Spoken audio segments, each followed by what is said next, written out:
जोहार साथियों, मेरा नाम पूर्वा है और मैं भी आपकी तरह इस ट्राइबल ईमार्ट ग्रुप की मेंबर हूँ। मेरा आज ये वीडियो बनाने का मकसद ये है कि मैं आपको इस ग्रुप और इस ग्रुप के एडमिन्स के बारे में कुछ बताना चाहती हूँ, जो मुझे पता चला, जो मैंने पता किया। यहाँ जो ये ट्राइबल ईमार्ट ग्रुप जो है, ये कैसे एग्जिस्टेंस में आया। ये जो ग्रुप है ये तब बनाया गया जब एक दूसरा पॉपुलर ग्रुप है उसे बंद किए जाने की बात चल रही थी। तो ऋतु मैम ने सोचा कि जहाँ पे ऑलरेडी इतने सारे इतना अच्छा बेस बना हुआ है हमारे लोगों का और इतना बेनिफिट मिल रहा है, अगर वो दरवाज़ा बंद हो जाता है तो फिर इतने सारे लोग कहाँ जाएंगे। तब मैम ने ये ग्रुप बनाया और फिर बाद में जब ये ग्रुप बढ़ने लगा तो मैम ने सोचा कि जब यहाँ लोग जुड़ रहे हैं, मतलब कहीं ना कहीं ऐसा है कि इस ग्रुप की ज़रूरत है, तभी लोग जुड़ रहे हैं और इसमें किसी का नुकसान भी नहीं है। क्योंकि जब हम मार्केटिंग के बारे में सोचते हैं तो आपको जितने ज़्यादा प्लेटफॉर्म्स मिले एक्सपोजर के लिए उतना ज़्यादा अच्छा है। बायर्स के लिए भी अच्छा है कि उतने सारे आपको ऑप्शंस मिलेंगे, उतनी जगह जा करके आप अपने ऑप्शंस एक्सप्लोर कर सकते हैं कि क्या लेना है, नहीं लेना है, प्रोडक्ट क्वालिटी कैसा है, उस हिसाब से आप ले सकते हैं। और सेलर्स के लिए भी अच्छा है कि आप एक से अधिक जगह पे विजिबल होंगे ताकि ज़्यादा से ज़्यादा लोग देख सकें आपको। दूसरी बात लोगों ने ये कही थी कि क्या ज़रूरत है बनाने का, जितने लोग किसी भी और ऐसे ग्रुप में रहेंगे वैसे ही लोग वो सिमिलर सेम ही लोग इस ग्रुप में भी रहेंगे, तो क्या पॉइंट है एक और ग्रुप क्रिएट करने का। तो उस बारे में मैं ये कहना चाहूँगी कि आप 2011 का सेंसस उठा के देख लीजिए। उस समय यहाँ झारखंड का ट्राइबल पॉपुलेशन अराउंड 86 लाख्स है। तो उस हिसाब से आप ये सोच लीजिए कि सिर्फ यहाँ का 86 लाख्स है तो आजू बाजू के जितने स्टेट्स हैं वहाँ पे का ट्राइबल पॉपुलेशन जो है वो कितना ज़्यादा होगा। तो उस हिसाब से जब हमारे पास इतने सारे पोटेंशियल कस्टमर्स, हम क्यों सिर्फ एक छोटे से लॉट के बारे में सोचें, हमें सबके बारे में सोचना चाहिए कि कितना पॉसिबिलिटीज़ ऐसा हो सकता है कि हम मैक्सिमम लोगों तक रीच कर सकें और जितने ज़्यादा लोगों को रीच कर सकें उतने ज़्यादा लोगों को हेल्प कर सकें। तो अगर एक से ज़्यादा ग्रुप बन रहे हैं तो जैसा कि हमेशा कहा जाता है एक से भले दो, दो से भले तीन, तो जितने ज़्यादा ग्रुप्स उतने ज़्यादा लोगों का माइंड, उतने ज़्यादा एफ़र्ट्स, उतनी ज़्यादा रीच। तो मुझे लगता है कि ऋतु मैम ने जो सोच करके इस ट्राइबल ईमार्ट ग्रुप को बनाया और बढ़ाया, उसमें किसी का कोई हार्म नहीं था, सबकी भलाई के बारे में ही मैम ने सोचा। और जैसे ये ग्रुप है, ये आर्थिक हमारे लोगों के आर्थिक सशक्तिकरण के लिए है। और आप यहाँ पे स्ट्रॉन्ग बनिए, यहाँ पे आप अपने कस्टमर बढ़ाइए, एक दूसरे के प्रोडक्ट्स ख़रीदिए, एक दूसरे के प्रोडक्ट्स को रिव्यूज़ दीजिए और एनकरेजमेंट दीजिए ताकि यहाँ पर से आर्थिक रूप से सभी लोग एक साथ स्ट्रेंथन हो सकें और फिर आप बाहर जा सकें। यहाँ पे आपको रोका नहीं जाता कि आप पर्टिकुलर ग्रुप तक ही आप सेल कर सकते हैं। यहाँ पे एडमिन्स आपको एनकरेज करते हैं कि आप दूसरे ग्रुप्स में भी जाके फीचर कर सकते हैं। जो नॉन एसटीज़ ग्रुप हैं वहाँ पे जाके आप अपना बिज़नेस डिस्प्ले कर सकते हैं। जब आप यहाँ पे स्ट्रेंथन होइएगा, जब हमारे बायर्स यहाँ से भी बाहर जाएंगे, हमारे रिव्यूअर्स जो है वो यहाँ से बाहर जाएंगे और आपके प्रोडक्ट्स के बारे में बाहर में बोलेंगे, तो जो नॉन एसटीज़ हैं, जो शायद आदिवासीज़ को प्रेफर नहीं करते और लगता है कि उनको कि हमारे जो आदिवासीज़ हैं वो बिज़नेस नहीं कर सकते, उनको भी पता चलेगा कि कितना बढ़िया लोग हमारे रिव्यूज़ लिखते हैं, फीडबैक्स लिखते हैं और उनका प्रोडक्ट जो है वो कितना बढ़िया है। मतलब हमारा जो बिज़नेस पावर है वो आउटसाइड वर्ल्ड में इतना बढ़िया डिस्प्ले होना चाहिए कि जो नॉन एसटी बायर्स हैं वो भी आपके प्रोडक्ट्स को ख़रीदने के लिए एक बार से कंपेल हो जाए। उनको भी पता चले अच्छा हमारा कंपटीशन सिर्फ अदर्स से नहीं, हमारा कंपटीशन यहाँ के इंडिजिनस, यहाँ के नेटिव से भी है जिनमें ये पोटेंशियल है कि वो बिज़नेस कर सकते हैं। तो इस बात को एनकरेज करने के लिए हमारे एडमिन्स ने ये ग्रुप बनाया और वो निरंतर एफ़र्ट्स करते रहते हैं कि इस ग्रुप को बढ़ाया जा सके और इनके मेंबर्स को मैक्सिमम बेनिफिट पहुंचाया जा सके। दूसरी बात, यहाँ पे आपको पोस्ट वगैरह करने का कोई फ़ी नहीं है, कोई पेमेंट नहीं है। तो वो चीज़ यहाँ पे है कि आप किसी भी लेवल पे हो बिज़नेस स्टार्ट करने के बाद, आप यहाँ पे आके अपने प्रोडक्ट्स को, अपने टैलेंट्स को फीचर कर सकते हैं। और जो पे कर सकते हैं, जो नहीं पे कर सकते हैं, सबके लिए ग्रुप है। हालांकि इस ग्रुप में कोई चार्जेस नहीं है, लेकिन जो पे कर सकते हैं उनको ये इनकरेज किया जाता है कि आप जो अपने जो आदिवासी जो छोटे छोटे सेलर्स हैं उनमें इन्वेस्ट कीजिए या स्पॉन्सर कीजिए, ताकि उनका भी ग्रोथ हो सके, उनका भी लेवल ऊपर आ सके, जो आर्थिक लेवल है।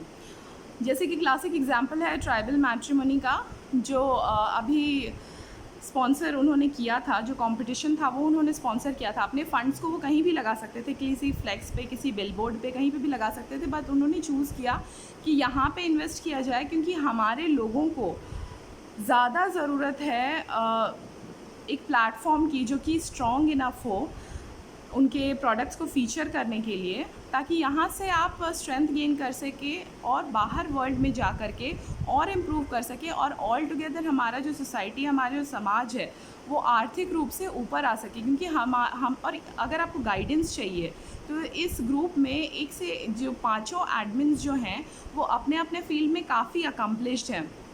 जैसे आपके पास एक साइंटिस्ट है जो कि खुद ही चीफ एडमिन ऋतु उरांव जी हैं। आपके पास एक टीचर हैं जो कि सिर्फ टीचर नहीं है, उनको एविएशन हॉस्पिटैलिटी में भी डिप्लोमा किया हुआ है उन्होंने, और वो रामोजी फिल्म सिटी में भी काम कर चुके हैं, तो उनको रिलेशंस के बारे में पता है। और हमारे पास एक एक्स बैंकर भी हैं जो कि एक समाज सेवी भी है। बहुत लंबे समय से इन्होंने समाज सेवा में अपना योगदान दिया है, आदिवासी एकता और अखंडता को बनाए रखने में उन्होंने अपना बहुत सहयोग दिया है, जो कि जॉन डेनिस होरो जी हैं।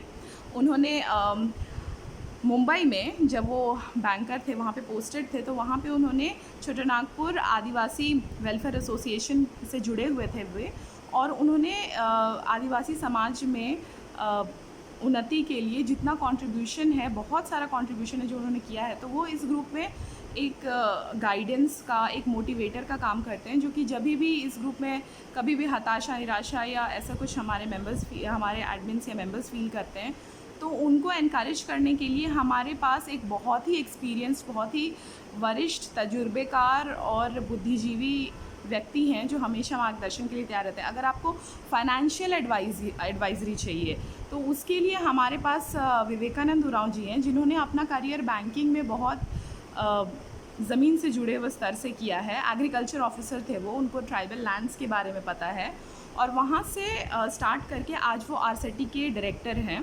आरसेटी आपका rural self employment training institute है, जहाँ पे वे स्वरोज़गार के बारे में, बहुत सारे स्वरोज़गार के बारे में ट्रेनिंग देते हैं, जैसे मशरूम उगाना, झोले बनाना, और बहुत सारी जो छोटे छोटे कॉटेज इंडस्ट्रीज़ हैं। आप देखिएगा तो हमारे ग्रुप में एक पोस्ट भी किया गया था सजीद कुजूर जी की तरफ से, जिसमें आपको पता चलेगा कि इसमें कितने सारे बिज़नेस अपॉर्चुनिटीज़ हैं जो आपको मिल सकते हैं, और इसके लिए लोन कैसे मिल सकता है, कितना मिल सकता है, क्या क्राइटेरियाज़ है। तो ये सारी जानकारी आपको बिना किसी लाइन में लगे, बिना किसी बिचौलिए को पैसे दिए, बिना कहीं पे खोजबीन करके, आपको सिर्फ एडमिन से पूछना है, वो आपको खुशी खुशी अपना समय निकाल के जवाब ज़रूर देंगे। क्योंकि मेरा जितना एक्सपीरियंस रहा है, इस ग्रुप के जो एडमिन्स हैं वो हमेशा से हेल्पफुल रहे हैं, हमेशा से हम्बल रहे हैं। तो आप भी इस बात को आज़मा सकते हैं, इस बात को एक्सपीरियंस कर सकते हैं और पूछ सकते हैं कि कैसे आप लोग इनसे हेल्प लीजिएगा। और तीसरी बात है कि हमारे पास एक और एडमिन है, रोशन मुंडा जी। उन्होंने इस ग्रुप के, ही इज़ द यंगेस्ट और brightest member admin of this group. जितना भी डिजिटल काम होता है, जितना भी टेक्निकलिटीज़ वाला काम होता है इस ग्रुप का, वो करते हैं, अपने बिजी शेड्यूल से समय निकाल के वो करते हैं। ये जो 5 एडमिन है, ऐसा नहीं है कि इनके पास काम नहीं है तो चलो हम लोग ये करने लगते हैं, ऐसा नहीं है। मैंने बहुत सुना है कि बहुत लोग जब एसटीज़ लोगों के बारे में बोला जाता है कि जब वो ऑफिसर बन जाते हैं तो वो ध्यान नहीं देते, बात नहीं करते, घमंड आ जाता है उनमें, ऐसी बहुत सारी बातें मैंने सुनी है। बट यहाँ पे एक क्लासिक एग्जाम्पल है आपको। यहाँ पे जो 5 लोग हैं जो इतने अकम्पलिश्ड हैं, वो अपने वॉलंटरली यहाँ पे आके आप लोगों को अपनी सेवा प्रदान करना चाहते हैं, सिर्फ इसलिए कि वे ग्रेटफुल हैं कि अपने सोसाइटी ने उन्हें आज जो वो बन पाए, उस सक्सेस को, ग्रुप को हमारे समाज को रिटर्न भी करना है। तो उस चीज़ को रिटर्न करने के लिए वो ये लोग आए हैं, और ये काम को वो सेल्फलेसली, निस्वार्थ भावना से करते हैं। इतना बिजी शेड्यूल होने के बाद भी वो समय निकालते हैं। हर हफ्ते ये लोग वेब में ऑनलाइन मीटिंग्स करते हैं, ब्रेनस्टॉर्मिंग करते हैं कि कैसे बढ़ाया जाए। इस ग्रुप में जितने मेंबर्स हैं और जितना जो आइडियाज़ आता है, हर एक आइडिया को कंसिडर करते हैं कि इसको अप्लाई कर सकते हैं, नहीं कर सकते हैं। जितने पोस्ट्स आते हैं उनको देखते हैं कि कैसे पोस्ट करना है कि हर एक आदमी को, हर एक मेंबर को प्रॉपर एक्सपोजर मिल सके। हर एक रूल्स को देखते हैं कि जो भी ऐड आ रहा है वो रूल से कंप्लाई करता है कि नहीं करता है। तो वो बहुत ही हम्बल होके बताते हैं। अगर कुछ रूल से कंप्लाई नहीं करता तो वो बताते हैं कि अच्छा ये लीगल है, ये इलीगल है। ये सारा इन्फॉर्मेशन वो आपको देते हैं ताकि आपको पता चल सके कि क्या सही है क्या नहीं है। दूसरी बात ये है कि ये ट्रोलिंग को सपोर्ट नहीं करते। अगर यहाँ पे किसी भी तरह का ड्रामा या फिर किसी को बेइज्जत करना, ये सब सपोर्ट नहीं किया जाता इन एडमिन्स के द्वारा। अगर कोई रिपोर्ट करता है कुछ इंसिडेंट्स तो वो उसको सीरियसली लेते हैं, उस पर एक्शन लेते हैं। ये बात भी आप लोगों ने देखी होगी। ये लोग कोशिश करते हैं कि टाइम निकाल के हर पोस्ट को लाइक मिले, हर पोस्ट, हर जो भी, कभी कभी कस्टमर भी बन जाते हैं ये लोग, फीडबैक्स देते हैं ताकि इनकरेजमेंट मिल सके। तो यहाँ पे ऐसे लोग भी हैं जो सेल्फलेसली ग्रुप को कंट्रीब्यूट करना चाहते हैं। तो हमें ये मौका मिला है कि हम ऐसे लोगों को सपोर्ट कर सकें। तो मैं आपसे रिक्वेस्ट करती हूँ कि प्लीज़ सपोर्ट, ताकि आगे हम लोग ये बोल सकें कि हमारे ग्रुप के जो अकम्प्लिश लोग हैं वो लोग भी हेल्प करते हैं, आते हैं, और हम लोग यहाँ पे उनको सपोर्ट करने के लिए बिल्कुल तैयार हैं। मुझे बहुत और कुछ कहना है, जैसे यहाँ पे रिस्ट्रिक्शंस भी नहीं है। अगर आप चाहें तो आप बाहर जाके भी, मतलब जैसे ग्लोबल लेवल पे भी और पैन इंडिया लेवल पे भी ट्राइबल्स को ऐड कर सकते हैं, लेकिन फ़िलहाल अभी हम लोग लोकल लेवल पे ही कंसंट्रेट कर रहे हैं ताकि हमारे लोग पहले आगे बढ़ सकें। उसके बाद इस आगे की हम लोग सोचें, क्योंकि जैसा मैंने देखा है इस ग्रुप में ग्लोबल एडवर्टिजमेंट्स भी होते हैं, जैसे डेस्टिनेशन वेडिंग्स वगैरह मैंने देखे थे, जो कि बहुत प्राउड फील कराते हैं हमें लोग कि हमारे लोग सिर्फ इंडिया नहीं बल्कि इंटरनेशनल लेवल तक भी पहुंच रहे हैं। तो प्लीज़ आपसे विनती है कि आप लोग सब इस ग्रुप में कंट्रीब्यूशन कीजिए, आगे बढ़ाइए। और हमारे जो एडमिन्स हैं उनके लिए मैं बहुत धन्यवाद करती हूँ। मैं क्षमा चाहती हूँ कि अगर मैंने कुछ भी गलत कहा है तो मुझे माफ़ कर दें। मैंने इस वीडियो के लिए प्रिपेयर नहीं किया था। और एडमिन्स को धन्यवाद देती हूँ कि मुझे अपॉर्चुनिटी दिया यहाँ पे बोलने का। और आप सबको धन्यवाद करती हूँ, सारे मेंबर्स को, कि आपने अपने जीवन के 12.5 मिनट मुझे सुनने में दिए, जो कि बहुमूल्य हैं। आपका बहुत बहुत धन्यवाद।